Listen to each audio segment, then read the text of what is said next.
Hi everyone, it's Victoria Carter, and welcome to my channel.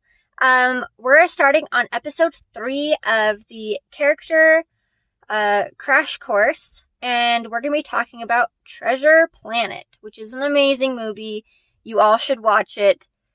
It is grossly underrated. So, mostly today we're going to be talking about backstory and when to insert backstory and when you should not insert backstory, and how much of a backstory do you need to feel attached to characters. Now, as a writer or a creator of characters, we're going to know a lot more about our characters than that's going to end up in the final version. For example, in Treasure Planet, we don't know how Long John Silver, the cyborg he's also called, we don't really know how he became a cyborg because it's not plot relevant. And one of the things that we don't know is, like, how did Jim's dad, why did Jim's dad leave? What's that all about? We don't learn that either because it's not plot relevant. So a few good things in Treasure Planet is, first of all, they take advantage of building action and then falling action. The pacing in that movie is very well done, in my opinion. You have scenes where there's, I believe it's some kind of outer space storm. So if you haven't watched the movie, Treasure Planet is basically Treasure Island, but it's set in space. So all of the characters are aliens, cyborgs, and they're on a pirate ship type thing, like a normal ship, but it's they're traveling through space like you would travel through the ocean. So there's a scene where there is a lot of rising action as the storm is coming in, and the pacing is really well done. And then once the storm ends, the pacing drops. And you learn that one of the crew members fell overboard, and it's really quite awful. And after that, Jim is venting his frustration, and he vents it to Long John Silver, and he kind of alludes to the fact that he feels like he can't do anything right. And this ties directly into his backstory that we see on screen, where he is a rebellious teenager. He's constantly getting in trouble. He's constantly having the RoboCops come bring him to his mom's place. But he doesn't tell that to Long John Silver, but he alludes to it, and we as the viewers understand what he's meaning. And Long John Silver doesn't ask further questions because it's not relevant.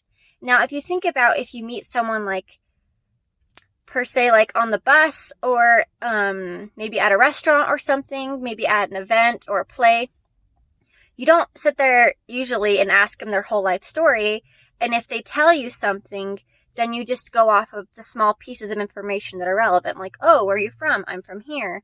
Oh, do you know this person? Or, oh, what do you do for work? And you can see how in those conversations you just jump subject to subject, and you can see how much of that information you don't get and how much you do get.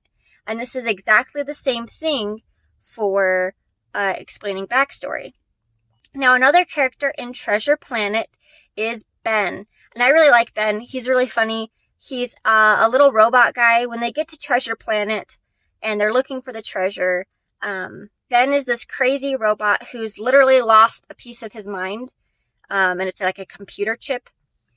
And he talks about remembering being with, I can't remember, Captain Flint, who it's Flint's treasure they're looking for. He remembers talking about it, but he doesn't introduce himself to Jim saying, "Hi, Jim, I used to work with Captain Flint, and his treasure's on the island somewhere, and this is my whole thing." He doesn't do that. So if you watch the movie, he'll slowly pick up the context clues of what's happening in the story. So they talk about pirates, and then he's like, pirates, I know pirates. And it fits very well into his backstory. So you learn about him through him telling you, but only when it's relevant. I mean, can you imagine him telling it out of order? That would be very, very jarring. And Jim would be like, what are you doing?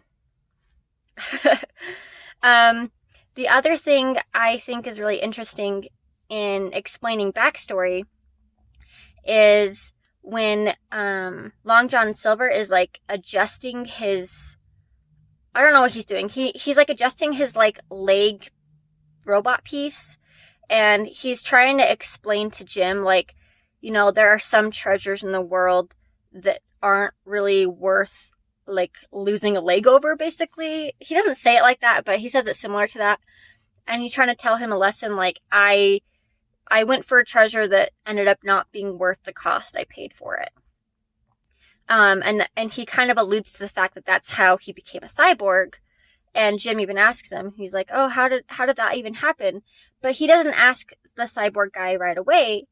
This is like partway into the movie. So some practical tips that are not examples are things for your characters will be triggered throughout the story, and then that's when you want to slip in background information. And I would say try to make it as concise and to the point as possible, because typically in a story, because of pacing, you don't have time to sit down around the fire and tell your whole life story. It can happen, but typically that's not how it happens. So try to make it concise and try to make it directly related to some kind of trigger. So for example, taste, smell, or sound are all triggers for your character to remember something in the past.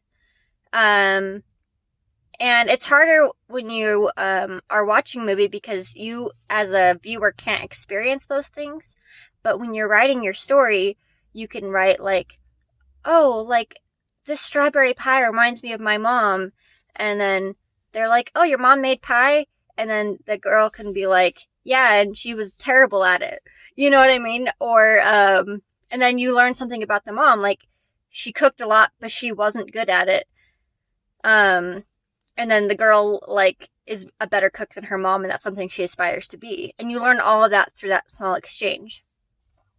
Oftentimes, the way that characters are going to react to each other and their pasts, they're either going to find it amusing, they're going to relate to it somehow, like, oh, that resonates with me. I also had a mom that would try to make bread all the time, and it constantly tasted like sawdust.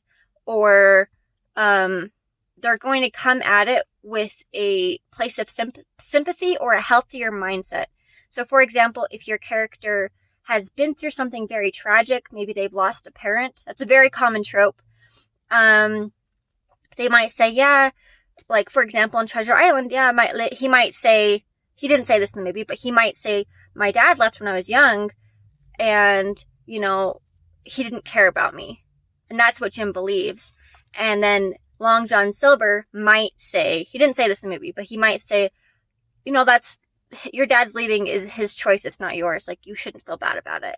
Because that's honestly how people would respond to a traumatic event. So you need to make sure that when you're inserting backstory for any of your characters, make it concise, give it when we need it, put it not during the rising action, when action's happening, when arguments are happening, when there's fight scenes.